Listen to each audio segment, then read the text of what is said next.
Hi everyone, I'm Stefanie Kulberg. I'm the Vice President of Marketing here at LaunchPad Lab. And here with me today is Ryan Francis. He is the President and Partner here, and we are going to be talking about apps and portals. So let's just jump right in. To kick things off, I'd love to just unpack where and why would a business want to consider bringing in a bespoke software solution? So where and why would you consider having a bespoke solution, a bespoke software? Mhm. Yeah, I mean, I guess like my thought process there is like every company has, something about it that's unique or it probably wouldn't exist. Like there's some unique offering, some unique secret sauce. And to me, where bespoke software is important is helping a company to essentially digitize that secret sauce, have a uh, has software that is not just kind of cookie cutter and generic and not really built for them, but tailor made for the way that they want to operate their business. At the end of the day, there's a lot of good, sort of point solutions for various things. But when it comes to kind of your core value prop, which is oftentimes is your customer experience, for that core value prop, it's important to have like a high fidelity, bespoke experience that you're taking customers through. So where I see this, where I see this oftentimes is like basically, starts on the website with some type of a digital intake. So, what's the process for if someone's interested in your business? What's the process for them engaging with you? So, usually it starts with some type of like a digital experience that a customer can go through to perhaps get a quote or understand if they're a fit, apply, those kind of things. And then once a customer converts and becomes a real paid customer, now there's some type of a digital app or portal experience that the customer can log into to interact with your business. And to have and that's really where having that be bespoke and be unique to your business and your data is super important for that experience to not just feel generic and kind of useless, but to feel more like, oh, this is as a customer, I'm getting the information I need and I'm informed and feel empowered to collaborate with this company in the way that I want to. But outside of customer facing experiences, like bespoke software still can add value even outside of just customer experiences. I mean, ultimately, even if as a business you are using a lot of out of the box solutions like Salesforce or an ERP system, your data model, your workflows and processes are going to be unique. You're going to have elements of that are unique. And so being able to tie these things together in a smart way and create automations across your technology stack requires custom development to like integrate those things. And in many cases, makes sense to build kind of bespoke experiences that maybe interweave those or overlay on top of those things. So there still is a lot of opportunity for bespoke software outside of customer facing, but usually it's really interplaying with these point systems like Salesforce or an ERP system. Interesting. Are there any trends you're seeing, especially now, like in the market with AI? Are there any sort of like was the sort of business imperative, the business value you're seeing given the competitive landscape? I mean, for sure. Like you think about when, to me, I look at this kind of this AI era as being similar to like the internet era, 40 years ago, where you have this new underlying technology that just inherently causes disruption in the sense of the way that you used to work might not be the way that you're gonna work. And so with the internet, it's like the way you used to work is very different from the way that we work now due to the internet. Think about all of the businesses who went out of business because of the internet and all the businesses who became in business because of the internet that were created, right? I think with AI, it's similar where you have every business has to kind of look at themselves in the mirror and ask, how are we going to survive in this AI age? How are we going to still be relevant when intelligence becomes, you know, cheap? And so I think what that does is it kind of puts people in it forces businesses to reflect on how they operate, and it gives them an opportunity to say, let's build something proprietary that allows our business to be an AI first company that isn't just our people jumping in a chat GPT and doing stuff, but us taking chat GPT and baking it into our digital software stack, right? Mhm. Where generative AI is not a bolt-on separate thing, but an integrated, enabled thing across all software in the company. So to me, I think that's where the big wins come with generative AI in AI in general is like, how do you actually not just kind of have people jumping into ChatGPT, but actually bake it into your entire business software stack and workflow so that you're automating as much as humanly possible. And that's really where you see the massive margin increase is leveraging, you know, leveraging automated intelligence across your entire process. Interesting. So now with speaking of that, let's talk about the business benefit of apps and portals. Like why do you need them? What are, what's the point of that in terms of, business need and the benefits? Yeah, I mean, I think there's a few really important reasons why apps and portals are critical nowadays. The first is just the customer experience. People nowadays expect to be able to engage with an organization online. If they want to get support, if they want to like buy something, if they want to inquire about something, if they want to like book a meeting or book an appointment, like they want to do everything online and you know having to call in and talk to a human is like the backup plan, right? So you have to be able to take your data and you often hear from Salesforce about the idea of like customer 360. Like your internal employees should have, your service team should have like a 360-degree view of your customer in Salesforce. The opposite, or sort of the opposite of that, is like your customers want a 360-degree view of their account and their experience with you as a business. So it kind of goes both ways. You want your customers to be able to self-service and have full access to be able to do everything they need to do with you digitally, and you also want your internal employees to, on the other side of that, have full visibility into what's going on with that customer, to be able to like properly service them. Mhm. So the first step is so I would say like category one is like just in general customer experience. That corresponds to like retention, and Mhm. it corresponds, I think, as well to conversion, because customers can kind of tell when they come to your website if you're like the old school gotta call in type of company, or if you're like a modern, forward thinking, digital first company.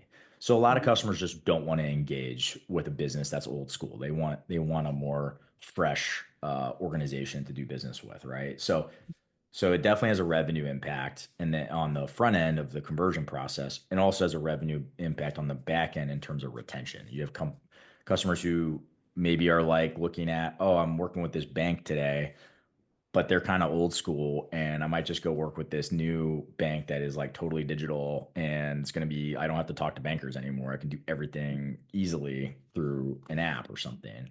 So I think there's also a retention element of potentially losing customers to a more digital first competitor.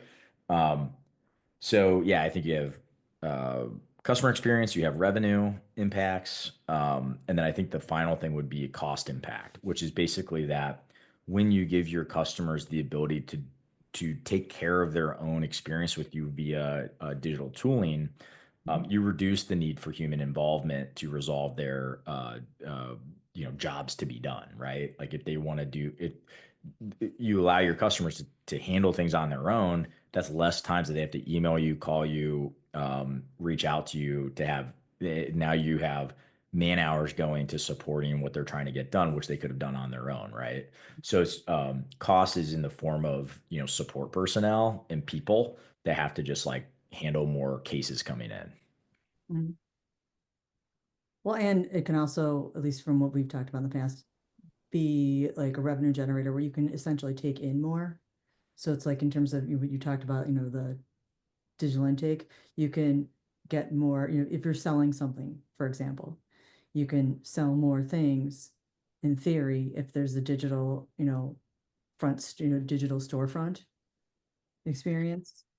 You Yeah, I said, mean, I would say like there's a couple reasons for that. One is if you have that kind of digital ability to, first of all, if you're tracking what people are doing online, you see a customer who's coming into the site and visiting a certain service page or product page on your site or in your application, um, that can funnel into a marketing campaign, right? You can like um, funnel that also to a salesperson on your team to say, hey, they seem to be interested in this product. So it definitely can help inform cross sell, upsell opportunities. We use the bank example, like using the bank example, like let's say a customer visits like a page about, a new credit card line that you've got. Like, let's alert the banker, like, hey, this customer visited this credit line page on our website. You know that they did that because they're logged into your portal, they're visiting this page. You can track that data, push it into Salesforce and trigger a notification to the appropriate salesperson to like go reach out to that customer and try to convert the lead. So certainly there's tons of revenue opportunity by having a really good digital presence and like being smart about how you track that. Basically, the way I think about it is like you have the physical realm, and then you have the digital realm. You should treat the digital realm like you do the physical realm. If someone comes into your store and, asks a clerk about or asks someone about a product, like you want to try to sell that person, right? Like you're trying to, you probably have sellers like on the floor, ready to go, like ready to sell that person. I so often see people underappreciate that their digital storefront, like that's your store. Like people are shopping on your site, like they're interested in working with you. You got to take advantage of those footfalls even if they are digital in nature. makes total sense. So now let's talk through like the pain points that an app or portal can resolve. What I often see is that through the process of making a your customer portal or app, it forces a business to get their data in good order, right? Because like your customers are going to need a easy dashboard view of their whole experience with you. And so what I've seen oftentimes is that you might have data in a bunch of different systems, and that's hard for your internal people, but it becomes like imperative when you're talking to customers to like give them one tool, one pane of glass to see their data. With your internal people, you might be able to train them on how to shift between different systems. With customers, there's no training there. Like it has to be so slick and easy that they can just get in and get what they need and they don't have to ask questions, right? And so it kind of forces you to go through the process of better data architecture and kind of addressing technical debt. So I think there is a pain point there of just like, how do you make sure as a business you have a good data architecture and don't have data silos that are causing um, issues both in terms of your internal employees being able to manage your customers, but then also your customers being able to see and understand their account with you. So in terms of just if you were to build an custom app and portal for a general business need, what would it look like? How does it work? And who would the kind of users be? Like the typical B2C portal to me is like, so as a consumer, like, I maybe just think about even something like ComEd. Like, all right, I have my, or energy. Like I need to go to maybe the first step is getting a quote for like what it would look like for me to get energy to my house, or maybe internet is a better example. It's easier. So like I'm trying to get internet. Like, all right, I'm going to go to Xfinity or I'm going to go to AT&T, and the first step is I'm going to go through a process of getting a quote. Like, what's it going to cost for me to get internet? How much internet do I need? How many? There's probably different plans that I'm looking at researching, but they're looking at my zip code, they're looking at my address to determine what options I have. And then they're going to quote, so there's that digital intake process of basically gathering data from me to then open up an account. Once I have an account, now I have the ability to log into this portal where I can manage my account. I can see my prior bills, right? I can pay any outstanding bills that I have. I can see my usage. Maybe I can even see reporting on like time of day that I have by time of day, I can see, oh, I'm actually using quite a bit of energy at night. I wonder why. Like maybe I could look at if there's some things I can turn off, right? So I think it's like combination of being able to make sure my uh, account is in good standing, being able to potentially like make changes to my account. Maybe I want to upgrade my internet and get more bandwidth. Maybe I want to add, I don't know, something else. But like, so being able to like jump in and just like self-manage your account, right? Being able to see good reporting and data, being able to like, hey, I need help. So generally speaking, I need help. My internet's broken. What do I do? If you have a problem, like my internet goes down or I'm experiencing slow internet, like I'm gonna go to the site to try to figure out what am I supposed to do to get support. Maybe I'm looking for like is there a live chat on there? I could chat with someone. They can fix my problem remotely. Obviously I could call in. I could maybe submit a content, submit a case that someone could help resolve. So yeah, I'm talking just like a help center. Usually within the help center, you're going to have like articles. So you're going to try to, help people understand like, hey, did you reset your router? Did you follow these steps before you call in, right? To make sure that it's not something as simple as just resetting your router. I'd love to go a little bit deeper here and just get into industry specific use cases. If you could walk me through, for example, financial services, what's going on there? What trends are you seeing? Consumer business services, manufacturing and retail, health and life sciences, and just sort of give examples of how apps and portals are being used there and the benefit to businesses.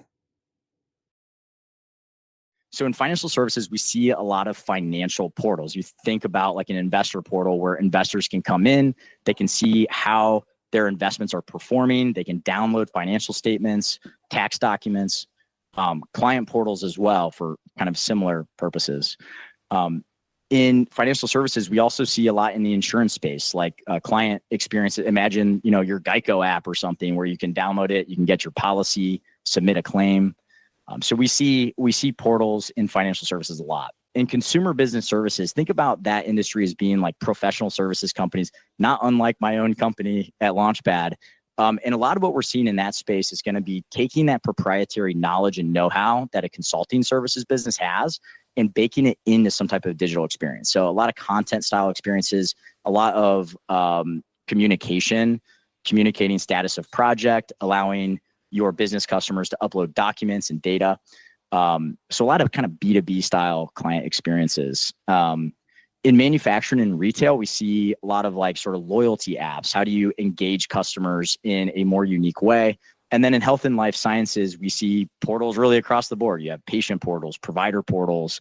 You think about like a med tech company who's making a connected med device and needs a companion app to come alongside that. Just know there are infinite number of these types of portals.